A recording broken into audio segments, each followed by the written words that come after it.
What's up, VC? People around the world, YouTubers and trolls. This is Bobby spitting the truth about records. And today's video is going to be about... Forget what today's video is going to be about. We're going to go fast and loose how I usually go. But for those that watch me, you guys know how I like to get down. I like to get down with giving you all a featured record of the day. And this feature of the record happens to be from a dope artist who's fairly recent. Masego. Lady. This dude's got the juice, man. He's got horns. He's got the Fender Rhodes piano, Wurlitzer, I don't know. He's got freaking saxophone. He's got xylophone. He's got bass. He's got guitars. He's got everything, man. This dude's for real. If I had to categorize him in one thing, it would probably be in the neo-soul category. But the track featuring FKJ, ta-da! That's the winner. Listen to that thing. And also Silk's pretty damn smooth. But this record should be checked out. This is a newer version. This record was released in 2018. This is the red vinyl version. The red and the gold. Guys, I'm telling you, if you listen to that ta-da song, you will thank me and you will hit me up in the comments and say, yo, you were right about Masego. This guy's bringing it. I dig him. I think you will dig him too. Let's go. Another neo-soul artist that people told me to check out, so I did. I've been sitting on this record for about 2 months. It's kind of okay. H.e.r, she's a Fender player. Beautiful girl. For those hip-hop and R&B fans, you may have recognized some of the songs on here that have been sampled to death. I think they even took Flowetry's Say Yes and sampled it on this joint over here. There's a lot of other samples that you will recognize too.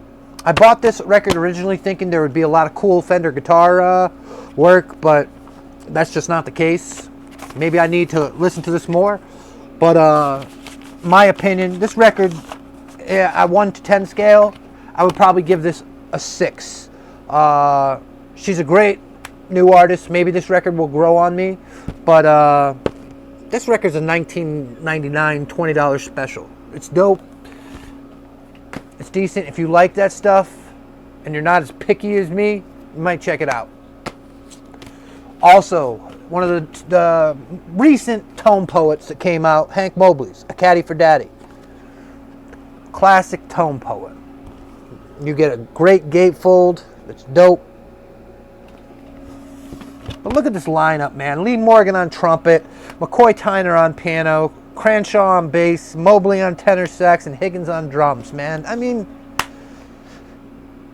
I know a lot of people have been looking at the tone poets and think a lot of them that they've been putting out aren't must-buys. This one is. Screw that. And not for the title track. The title track is dope, but The Morning After, second song on side 1, that is just a phenomenal song, and if you're a jazz guy, you will recognize that tune, but it's beautiful. As of all tone poets, they are pressed at RTI, and they have that little, but this one, I cannot say enough good things about this record. If you're a jazz fan and you dig jazz music, this is not a skip. This is not one of the tone poets you should skip. You should get this just for the Morning After song. It's phenomenal. Also, I figured I'd talk about another record out there because I've seen a lot of these go by and a lot of people are passing up on these. A lot of these OJCs are, still in print. And sometimes you can get all analog cuts for around $20.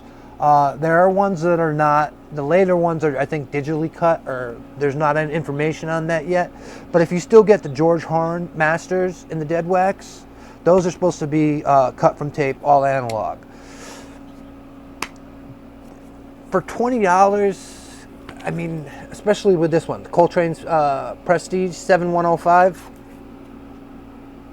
This is just a phenomenal album. Analog Productions has done it. A lot of other Japanese audiophile pressings have done it. But this record is also a must for Coltrane fans because this is Coltrane's first. Actually, some people even call it that on different you know, reissues. They call it Coltrane's first record. This has got ballads. This has got the hard bop. It's got everything. And if you dig the train, this is a good one to pick up. I haven't listened to the Analog Productions ones because I have an 80s OJC and I have a RTI OJC. Now the RTI, the newest ones that are being pressed, I don't think those are all analog cuts, but they still sound pretty damn good. I compared this one with my 80s pressing for the OJC that has the George horn stampers, and it's, I mean, they're comparable. I mean, one really is not better than the other. There's some differences, but it's more of a preference call. All right, guys. Like I said, I hadn't made a video in probably 2 months. I hope to make some more videos soon. There's a lot of new releases out there that I've been, you know, checking out that I think I'm going to buy. So I may have some videos coming up. But one thing I'd like to get to is why the hell hasn't the freaking Wedding album from fucking Duran Duran been reissued yet? Because the original copy is like, you know, a couple C notes, and I'm getting sick of it. They need to reissue the damn Wedding album from Duran Duran. All right, guys, that's all I got. Deuces.